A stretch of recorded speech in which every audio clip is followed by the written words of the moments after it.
My name is Gaurav Sharma. I'm a London-based energy analyst. We are discussing the Global South Clean Energy Solidarity, powering South-South cooperation for a shared future. It's a profound topic. This is not something we discuss that often, but it is getting louder and prouder. This discussion is about where the key energy centers of demand would be, whether you go by what the International Energy Agency is saying, where you look at some of the analysis coming out of the multilaterals, the investment bank. Everybody says that the direction, the inexorable direction of travel as far as energy demand goes, is just a global south. Yet there are complexities within. Of course, the global south aspires to have clean energy, to have renewable energy, but tied into that is that there are divergences in the global south from Pacific islands to a nation like India to Latin America. So perhaps to navigate the the current waters and to peer into the approaching horizon, we have an all-star cast of eminent panelists joining us today. Firstly, joining us is His Excellency Professor Elmutasim Ibrahim Ahmed Ali, who is the Minister of Energy and Petroleum from the Republic of Sudan. Welcome, sir. Thank you. We have His Excellency Ralph Regenvanu, who is the Minister of Climate Change, Adaptation, Meteorology, Geo-Hazards, Energy, Environment, Disaster Management of Vanuatu. Welcome, sir. And we also joining us is His Excellency Indramani Pandey, the Secretary General of BIMSTEC. Delighted to have your company. Gentlemen, a great topic. We have an hour or so to navigate these complex waters and to try and, for the benefit of our audience, delve into what is a very important topic. So Professor Ali, if I may please start with you, sir. What are your thoughts about the approaching horizon as far as the energy demand goes for the global south? And of course, as I mentioned, we may call it the global south, but your concerns as a nation would be very different to, say, India or a Latin American nation. Okay, I'd like to thank you, Mr. Presenter, and the audience as well. And I would like to shed some light on defining the global south first. It's just like there are key characteristics of the global south, as the presenter might have mentioned. There is a history of colonization, unequal trade relations with the Western powers. I don't call it exactly Western powers, but it's the other side of the story. And they share all the south, or maybe most of the south, they share the underdevelopment and dependency and struggle for political and economic sovereignty. I'm not talking specifically about my country, but most of those countries which are pertained as South, they are also having some economic indicators as lower GDP per capita, higher poverty rates in a way or another, and greater economic inequality. They rely on agriculture, raw material, rather than productive exports and labor-intensive industries. They also have some influential political factors plagued by instability, weaker governance, and less influence in global institutions like the UN, maybe in a way or another. And I think when you try to engage South cooperation, Sudan, as specifically as just like the Minister of the Energy, has partnered mainly with countries from the global South, and that's an experience which worth mentioning. Like we partnered with China, India, Malaysia, Saudi Arabia, and others from the global south, where you just like be aligned to the global south as per se.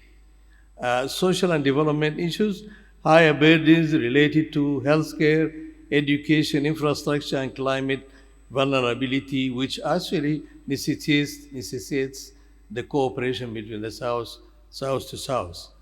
Often experience rapid urbanization. We are suffering, like in most of the cases, I'm speaking mostly like about the African side of the south, which is like urbanization, environmental degradation, but that's might be dealt with in the recent years, and demographic use bulges. So you'll find unemployment and all those kind of things. So we have, you know, going through those that historical context, we are moving towards the indigenizing the clean energy. And as per se also, we have to leverage our natural and human resources. I don't want to continue that much, but anyway, I'm going to describe how are we going to indigenize clean energy. And we have first to map our local renewable potential, solar, wind, hydro, geothermal, and biomass resources tailored to regional conditions. Uh, I will speak later about those regional conditions, and if you allow me to just like shed some light on the leverage natural human resources and development of value chains, like investing. How do we invest in renewable energy, solar panels, batteries, and then we initiate locally manufacturing to retain economic value rather than just importing everything and putting it into an erection of those systems which vary from small household to like agricultural projects. And we need to invest in processing and manufacturing of critical minerals, which will contribute to that. We'll come to the minerals aspect of it, I think, or later on the conversation. Mr. Regenvanu, how do you, from your country's perspective, look at the collaborative spirit as well as the challenges? So your opening remarks, sir. Yeah, we have Mr. Regenvanu, please. Thank you, and good morning to everyone.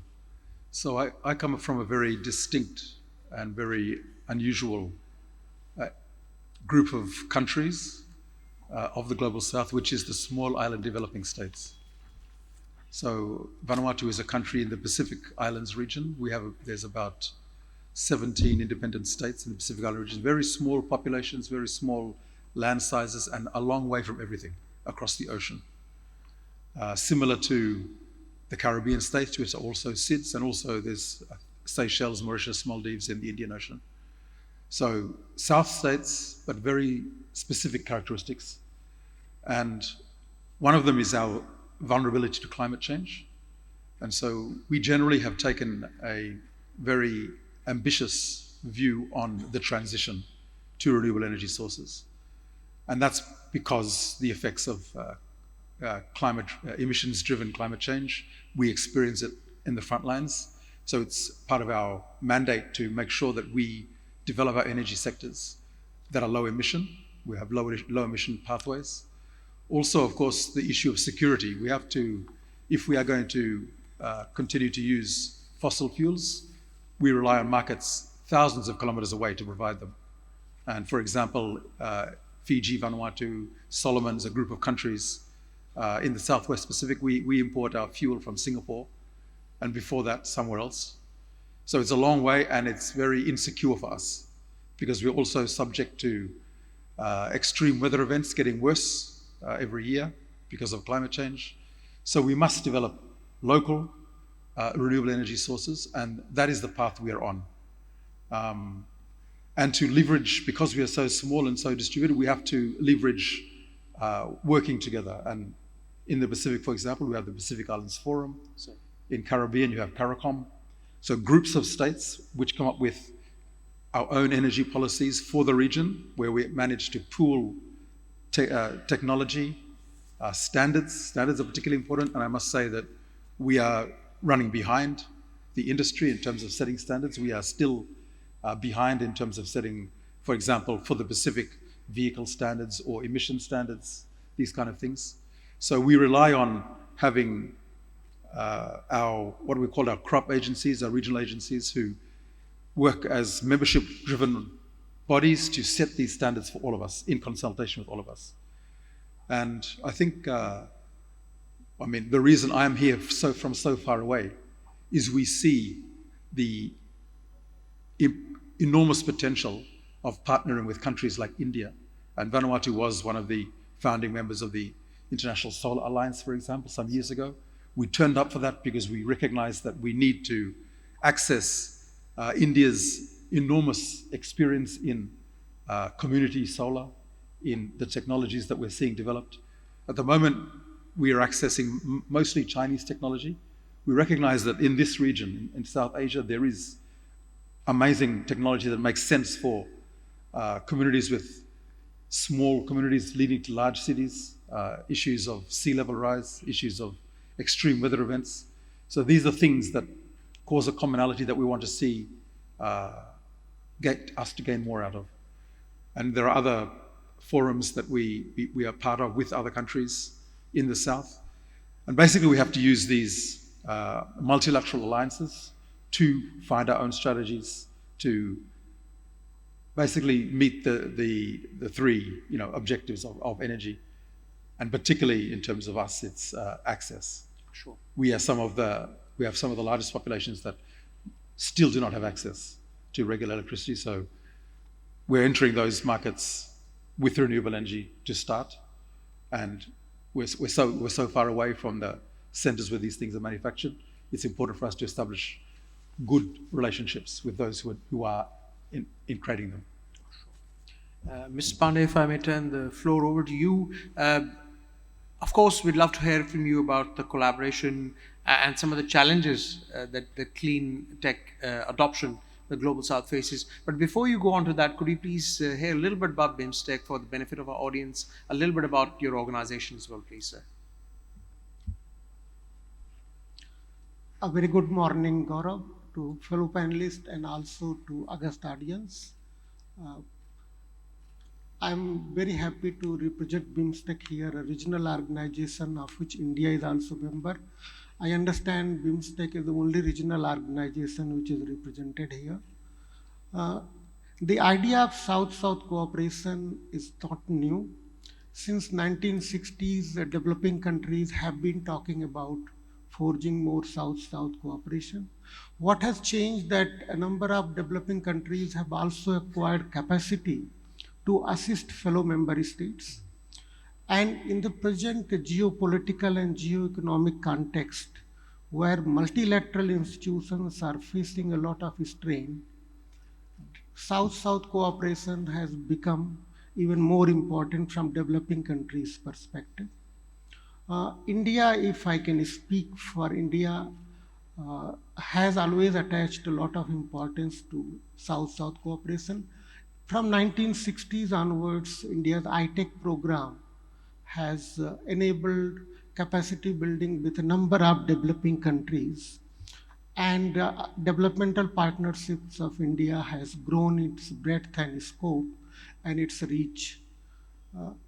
India has also supported as a part of its South-South cooperation policy regional organizations to begin with SAARC, and then from 1997, BIMSTEC, the Bay of Bengal Initiative for Multi-Sectoral Technical and Economic Cooperation.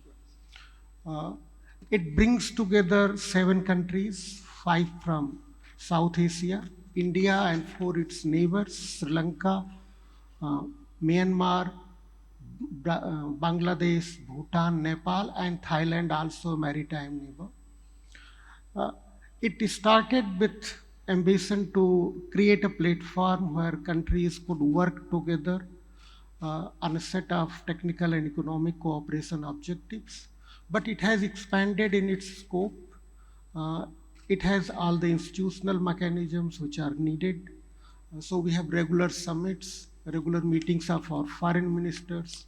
We have regular meetings of sectoral ministers. There are senior officials level meeting. Now BIMSTEC has its own charter, a vision document, and a permanent secretariat which is located in Dhaka for past 11 years. So the scope of cooperation that we have under BIMSTEC has increased. We have negotiated a number of conventions in different areas, agreements. Recently, we concluded agreement on maritime transport cooperation, for example.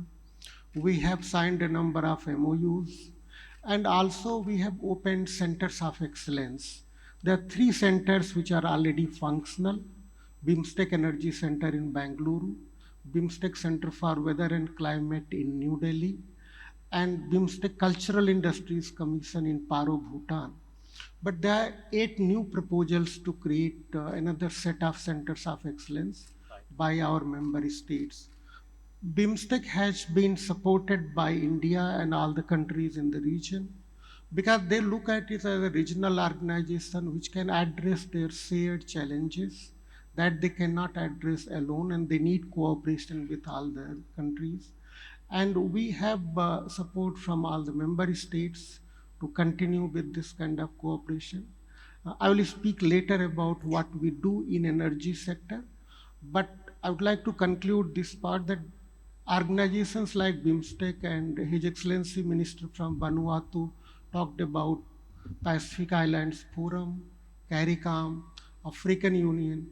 These regional organizations are actually the very important instruments for forging South-South cooperation, because when we talk about South, we are looking at 125 or more countries, and there is no single organization where all these countries are together. So how do we strengthen South-South cooperation?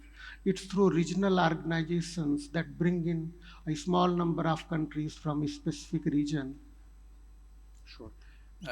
Professor Ali, if I may turn the floor over to you. Our colleague mentioned the role of multilaterals, the role of these organizations. What is your government's thinking in terms of bringing the world together?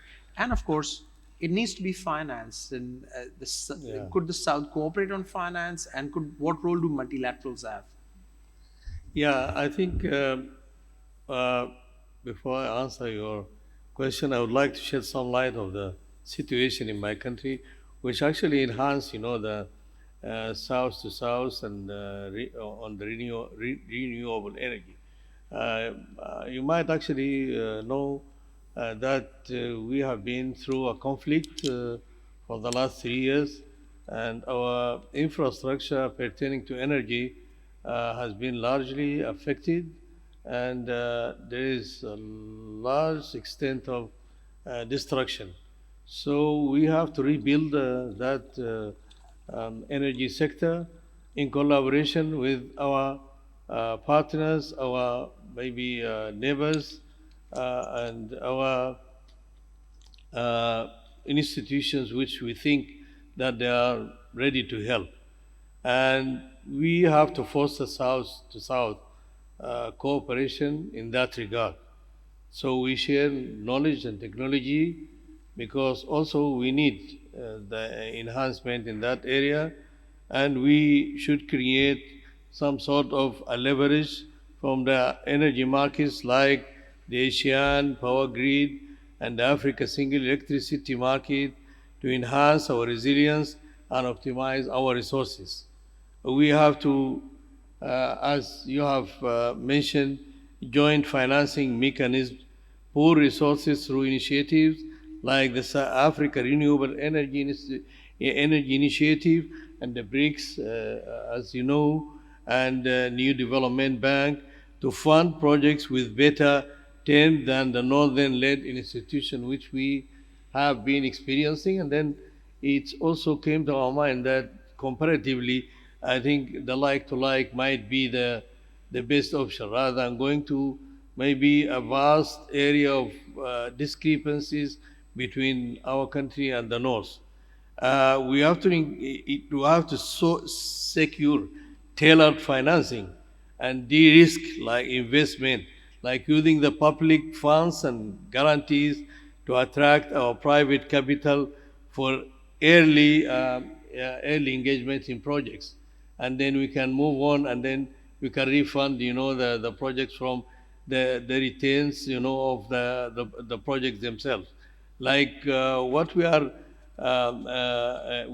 actually planning in our country now, in Sudan, actually is to rely more on the hydroelectric energy rather than going to the fossil fuel, uh, uh, enhanced thermal power, because for us it's cost wise and maybe technically it absorbs a lot of expenditure, and we cannot afford that while we are running through this war and destruction. So we must actually look for further for the renewable, the clean energy, and as we say, the foster to South cooperation. In that regard, as I mentioned, we have been actually cooperating with China, India specifically. Even I will mention later on our experience with India and the collaboration with India. But uh, saying that we have suffered a lot from the destruction of our network, we are relying more or less on the clean energy because Sudan is mostly an agricultural country. And then that's why we are enhancing and developing, means and ways of using solar energy, mainly because, in Sudan, sun, one energy, one, that the slogan is most applicable. So renewable energy is the main source of energy for the agricultural sector in Sudan. Absolutely, I appreciate it, Mr. Regenvanu. If I may turn over to you, if you look at your own country, I think perhaps some members of the audience might be interested if we talk of specific frameworks to, because you mentioned solar. If you talk of specific frameworks to encourage renewables investment or clean tech investment, could you give an example from of such a framework that your country has aspired to domestically? And tied into that, do you think what learnings can fellow islands take from that? And of course, what can you learn from what else some of your collaborating partners are up to themselves? Thank you. So I think one mechanism that has been quite successful in my country is we passed legislation in Parliament to establish a National Green Energy Fund. So this National Green Energy Fund was able to take aid funds, donor funding, also private sector funding, and blend them to create products to encourage the uptake of new electrical, particularly electricity products, to expand access. Because we have an ambitious target of 100% access to electricity by 2030, which requires a mix of grid systems, but also home systems, community systems. And while we have access to some aid funding, we also wanted to involve and incentivize the private sector providers. So I'll give you an example. We are now working on a few hybrid solar hydro systems. We put out an international tender. A company from Sri Lanka actually got the contract to build that, and that's being built right now. It'll be commissioned next month. We were able to blend finance from the Vanuatu government, the private sector, also the Japanese aid funding, technical assistance from Triple GI, which does a lot of work with our governments. That's a member-driven organization that is very useful in advising us on setting standards and so on. So that, and we're also now getting into offsetting new renewable energy generation output with carbon credits, which can then come back into the mix. And we're now we are in the process of procuring coconut oil generators, and we will need to create a STABEX scheme for that to offset volatility in world prices for coconut oil, to ensure that we have a regular supply. And that is also something where we're engaging with companies from the global south in this credit scheme, so that we can create that stability to create the supply that we need to go that last gap to bridge what we can't with hydro and solar and wind power. So just an example of how we had to pass legislation to create a mechanism. That's also happening on the regional level. For this year, at the end of last year, the 16 Pacific Island states signed off on a new Pacific Resilience Facility, which is a regional fund with the same objective to attract financing, because our markets are too small to attract the kind of financing we need from the private sector. We don't want to continue to be aid dependent. We want to be able to bring private sector actors in. So this Pacific Resilience Facility was established to try and create a region-wide, and you're talking about the whole Pacific Ocean, from one of the largest places on Earth when you see the geographical scale, so that we can bring especially energy resources, renewable energy resources, technology into the region across. We also need, of course, to establish the standards and the policies to enable investment, and that is something we're also working on. Mr. Pane, just extrapolating a little tangent of that, in your experience and in your organization's experience, I was wondering if you have a view on green finance and Grameen finance in terms of trying to finance some of these projects, to try and take these frameworks to the next level, bring it all together as another aspect of how we come up with renewable solutions, renewables. So do you have a view on green finance, green bonds, Grameen finance in terms of trying to approach a low carbon energy horizon in the developing world? In brief, actually, no, we haven't reached that stage of cooperation under BIMSTEC. But if you allow me a couple of minutes, I would like to describe what we actually are doing under BIMSTEC in terms of energy cooperation. Sure. So India is the lead member state for energy sector cooperation. And we have regular ministers meeting and other levels of meeting to discuss energy cooperation. From the beginning, there has been focus on interconnection of the electricity grids of the member states. In 2019, a MOU was signed, and we have been discussing some of the technical parameters on which we need to agree in terms of interconnecting the grids. I think as the audience would be aware, there already the grids are interconnected. India's grid, for example, is connected with Bangladesh, with Nepal, with Bhutan, and there has been trade in electricity among these countries. So there is a strong desire that we take this forward and connect with the electricity grid of Sri Lanka and also Myanmar and Thailand, because our countries face the same challenge of fulfilling the energy demand, which has been growing, transition to green energy, and in the process of that transition, they need to use all the renewable sources of energy available. If you look at Bhutan, for example, it has surplus hydropower. Similarly, Nepal has huge capacity to create more hydropower. At the same time, countries like India and Bangladesh are deficient in energy. At some point of time, we need to import power also. So there is opportunity to connect our electricity grids and meet each other's requirement. Sure. There is another initiative which we have taken, is to create a BIMSTEC Energy Center, which is looking at cooperation in other areas of energy, including renewables, including energy efficiency.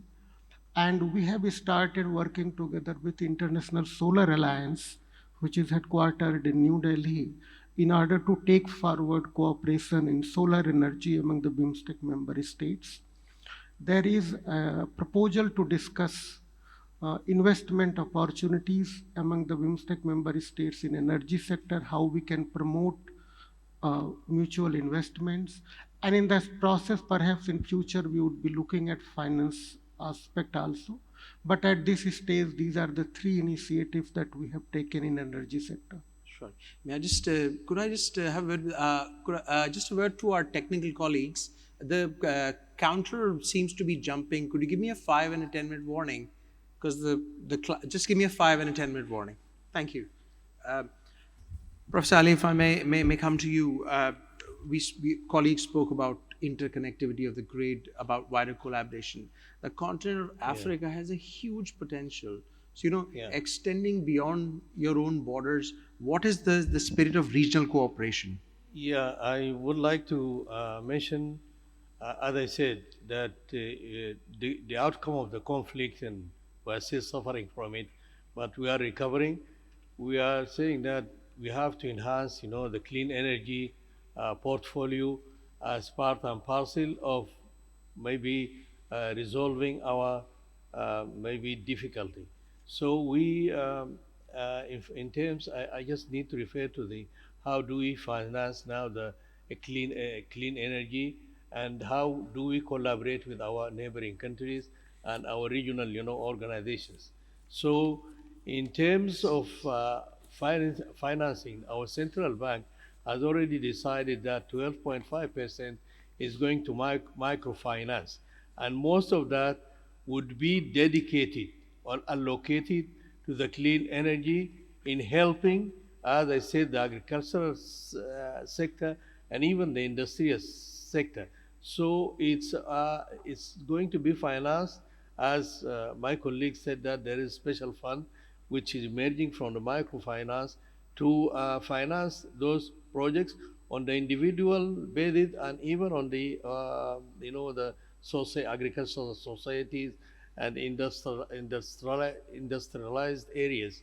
So the central bank has offered that allocation of money, and then it's also brought in some soft terms. Right, sir. Soft terms. They are easier. Not, you don't have to have that, consolidated, guarantees and all those kind of things, and that's one of the options for the individual and the organizations to collaborate with the central bank and use that fund. And normally, even in the normal conditions, not the conflict conditions, normally they don't exploit that field, that fund enough. Enough to build the clean energy. Now we actually facilitated the importation, because we don't have the technology inside our country. The facilitation of importing the equipment, we have a concession, customs concession, and all the charges have been removed from that from that sector for building the clean energy. The other issue is that we have, as you know, we have Egypt has got an excess hydro energy. We have a connection, and then they are supplying us even currently with something like 75 megawatts. And then we are, in fact, I came directly from Egypt to India to it's negotiate extending that lifeline of 75 megawatts to 280 megawatts, and we agreed now to initial that project, and then we also send some of our teams to build the capacity to execute that project. On the other side, we have also Ethiopia, and you know that the Renaissance Dam is coming. So we are also planning to increase that. I'm going back also for some further negotiations for removing, the difficulties and the hurdles and the technical issues, so that we can actually collaborate with that. That's regarding just our neighboring countries. But we have a very beneficial agreements with the South, the South, like the ASEAN, and even we have a very good and beneficial experience with India to both sides. Sure. Mr. Regenvanu, if I may turn the floor over to you. Conversations of this nature, sir, you probably expected a conversation of this nature. When we debate the traditional versus renewable, you can never avoid the elephant in the room, which is the energy trilemma: affordability, security, sustainability. So from the perspective of your citizens and your neighboring cooperating partners, how do we keep the average citizen on board when we try to navigate this trilemma of security, affordability, and of course sustainability? Yes, that's it is difficult because our energy costs are very high in the Pacific. As I said, we're a long way from all energy sources. So really the only way we can move forward is to ensure we lower the costs by indigenizing our energy supply as much as possible. And we have regionally pooled the countries. We have an organization called OPERA, which is the Organization of Pacific Energy Regulators, trying to establish regional standards that can help us across the countries start to address the costs of power production, but also IPPs, PPAs, that kind of thing. We don't have any standards, and that makes it very difficult for large-scale operators to help us in the region, and also in terms of accessing technology. We need to basically bulk buy or bulk source in a way that reduces costs across the region because we have such low populations.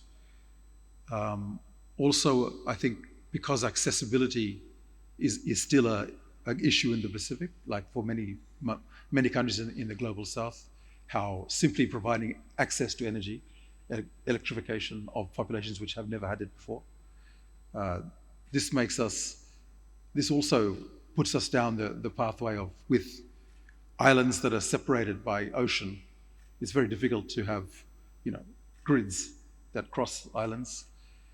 It makes it even more important to make sure we have sources that can be resilient to the massive natural hazards that happen.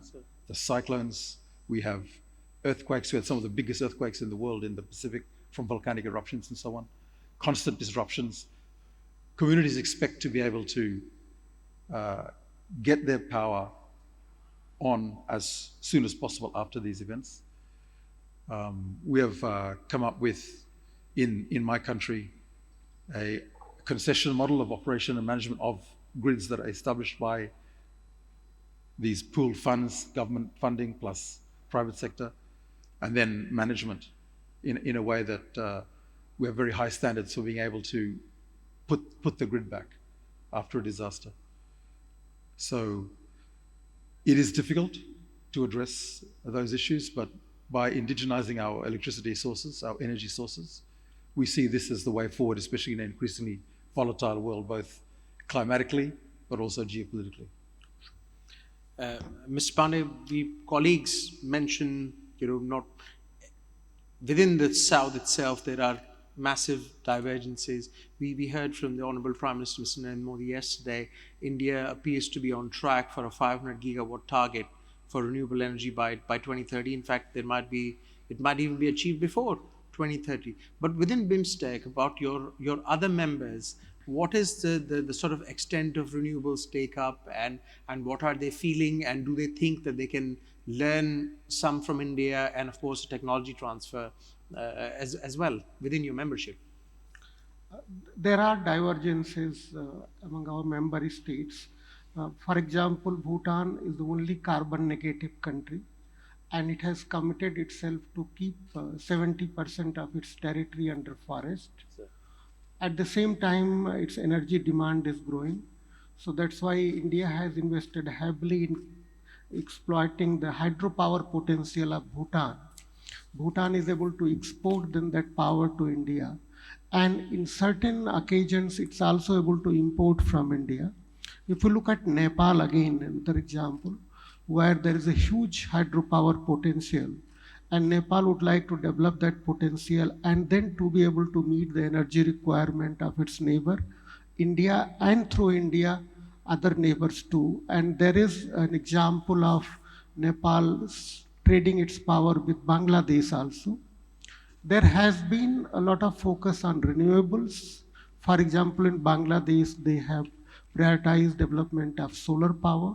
Similarly, in Thailand and Myanmar, there is emphasis on developing solar power. Myanmar again has a huge hydropower potential too.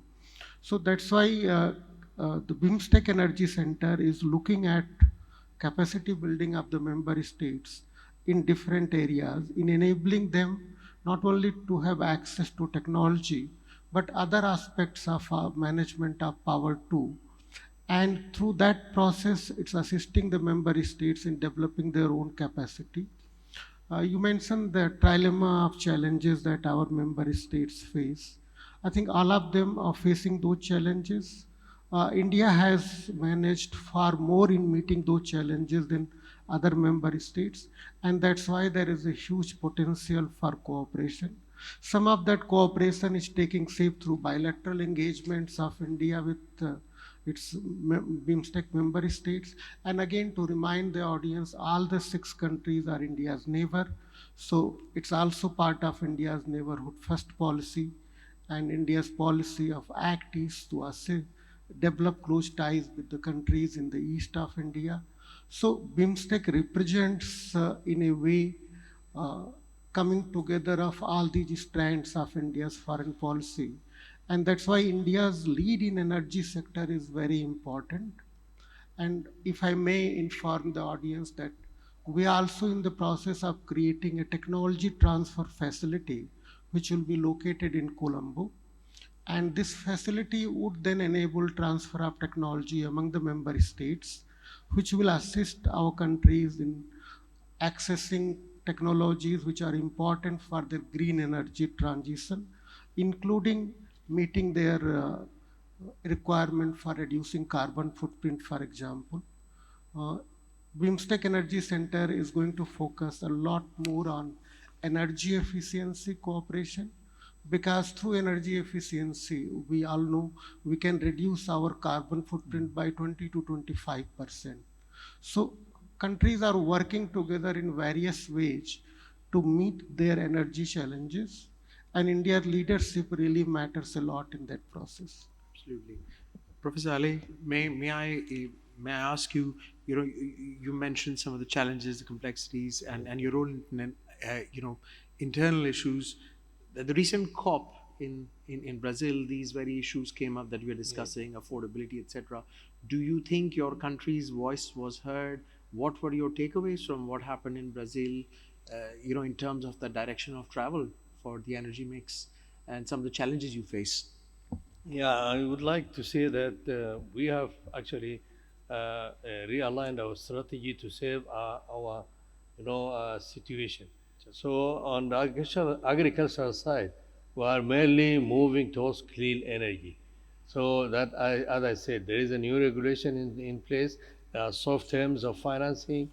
There are also removal of all the customs and charges from the equipment and the accessories of the energy. We will have plans also industrialize, the components and of the energy, mainly solar energy, because in Sudan it's between maybe 12 to 16 hours a day. We have sun available, so we concentrate on that, EV and the solar energy.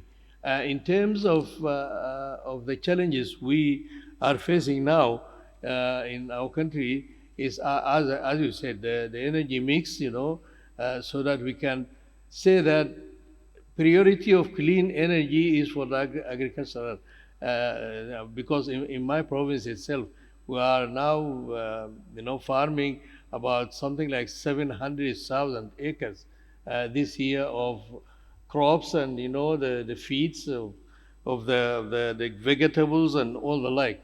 So we need to bring as much clean energy as possible, and it should be a reliable kind of energy which can be accessible without much expensive, paraphernalia. So that's the issue of dedicating the renewables mostly to the agricultural sector. But it can be more affordable for the industrial sector to use the fossil fuels, and the thermal energy, and a mix of hydropower.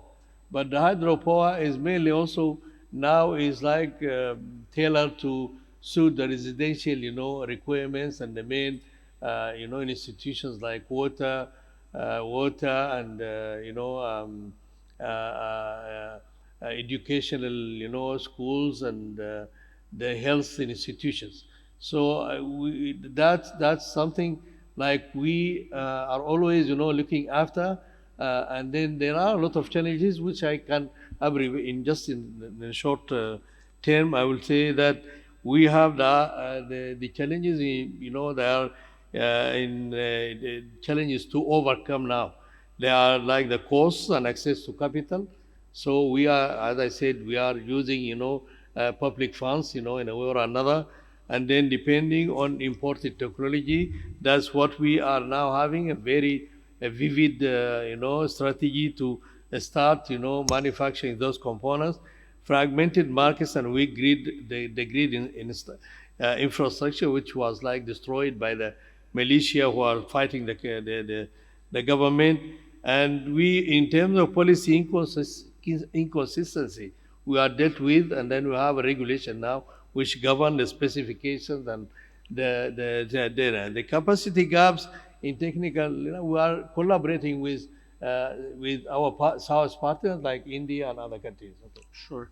Thanks. Mr. Regenvanu, we again, as Professor Ali said, there are investment challenges, unique investment challenges, and of course there's this throw in the mix of it are COP talks. So, what was your reading of what happened in Brazil, and were you was Vanuatu's voice heard or not heard, or you left with mixed feelings? And layered on to that another sub question, saying how do we look at the approaching horizons? You're cognizant of the challenges you as a nation face. First, square the international dialogue, what we hear at COP, and secondly, how do you then say, well, look, this is a complex situation. We've got to get our own house in order and see how we view the future. Thank you. So at COP, it's a good illustration of how we as smaller states have to work together. Sir. So Vanuatu is part of the Association of Small Island States, IOSIS, which is a negotiation bloc within the G77 plus China bloc in the COP process. And although, of course, we have, as we've been talking here, in the Global South, we have very divergent, different scales of economies, but that is the negotiation bloc that we are part of. And there was a fundamental, I thought, a very deep divide at COP30 between this idea of the Global South demanding the finance that the Paris Agreement had promised for the just transition, for energy transition, but also the imperative by mostly it was the EU saying, okay, we need to transition, all of us, and then the Global South saying, well, where's the finance for it? Sure. And this is something which we feel acutely as SIDS that need to make that transition and are looking for the finance and technology for it. And is one of the reasons I come to a forum like this, because we're looking everywhere, including in the South, for that. And we didn't see, we always come away from the climate UNFCCC COPs feeling disappointed with the outcome. We did see some small wins, but what we did see also was a recognition that we need to make some moves outside the process to influence the process within. And there are Vanuatu as a small island developing state. We are a member of a number of coalitions of the willing. And this is a way we see South-South cooperation also. Countries coming together to say, okay, we need to set standards, we need the renewable energy piece, the financing. I'll give an example. The Global South Renewable Energy Fund is one of these mechanisms we become part of, we become members of, we pay membership fees to, with the idea that this pool can attract other funding for that energy transition that we need. And so while the actual outcomes from the COP, the political outcome was maybe not necessarily as pleasing as you wanted, what was important was that meeting of the groups that we're able to do in the Forum of Belém, these like-minded groups to talk about these issues and to try and realize the promise of tripling up renewable energy, which we already as a commitment made during the UNFCCC process that hasn't been realized yet. True. Mr. Bande, if I may, we heard some of the international discourses that go on, the problems, the opportunities, the politics, if I may say so. There is some consensus when I speak to, various developing economies that they feel that they are being lectured to by the West after decades of pollution, yet they are being lectured to go into.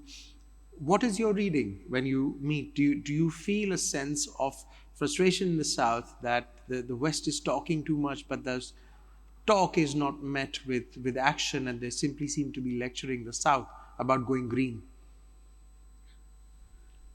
BIMSTEC wasn't represented at Yes, I COP appreciate that. meeting Sure. Yes. because we have sought representation, and we are hopeful that next session will be present there, and will be then able to voice the collective voice of our Sure. 7 member states.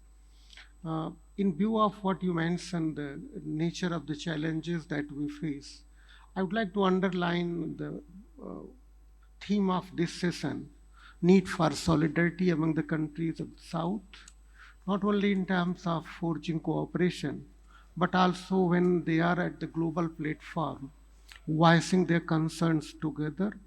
And that's why I would like to draw attention to India's own initiative when it had G20 presidency of consulting twice during its presidency countries from global south, so that at G20 platform it could bring in perspectives of global south countries.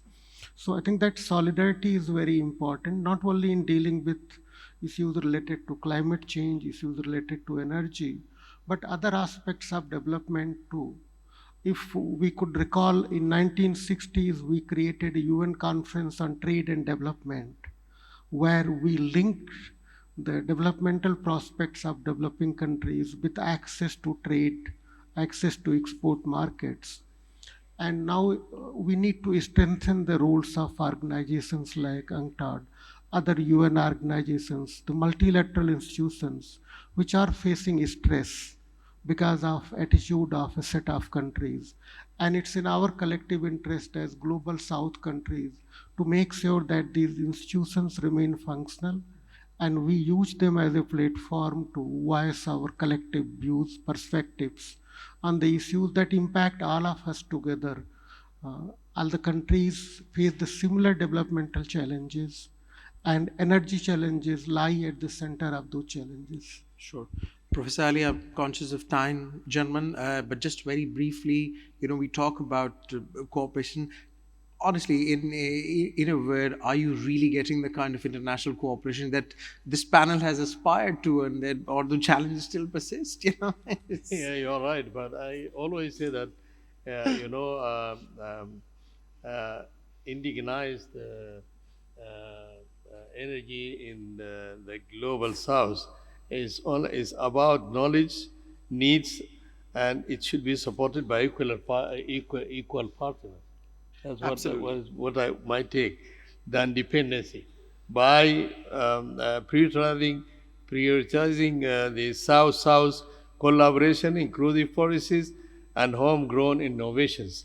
So these nations can transform their energy systems into engines of sustainable sovereign development. Sure. That's what I might say in the end of my Absolutely, sir. contribution. Yeah. Mr. Regenvanu, take it away, sir. What is your reading of the cooperative, collaborative spirit, or there are still some deep-set challenges?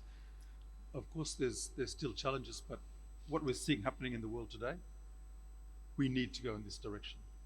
We need to make this South-South unilateral voice stronger because of what we're seeing with the great power rivalries and the actions of certain states. It becomes even more imperative that we try and build that South-South unified voice to influence our future. And you very briefly mentioned the wider Pacific spirit that Australia and New Zealand and the Pacific Islands are coming together. You alluded to something before we came on. Is that still on? And how do you view the future of that? Yes, partnership? this is the grouping called the Pacific Islands Forum. Australia and New Zealand are part of that. Sir. And so we do always have to, we have annual meetings. We have, for example, the Pacific Ministers of Energy meeting coming up in May. This is a biannual meeting. very important to set directions when in this current climate, and so that is a crucial forum for this specific resilience facility and other financing and policy setting directions. So we continue to rely on it. Mr. Pane, final word to you on the spirit of collaboration and the challenges we're facing I approaching think horizon. North-South cooperation or South-South cooperation are not binary choices. I think as countries, we need to exercise our options. Wherever there are opportunities to collaborate with North or the countries from the West, we need to go ahead with that.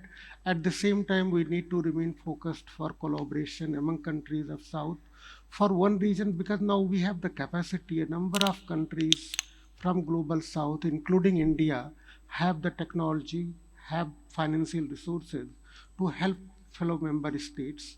And that is where the opportunity lies, and we should use those opportunities. Your Excellencies, many thanks for your insight. It was an absolute pleasure to have your company and your thoughts. Thank you very much for your time. Ladies and gentlemen, a round of applause for our eminent panelists. And coming up next is, beg your pardon, I've lost my, yes. Coming up next is Javier Blas, who's an opinion columnist at Bloomberg. And the subject of the next panel discussion is upscaling green hydrogen ambitions. So don't go anywhere, but thanks for your company.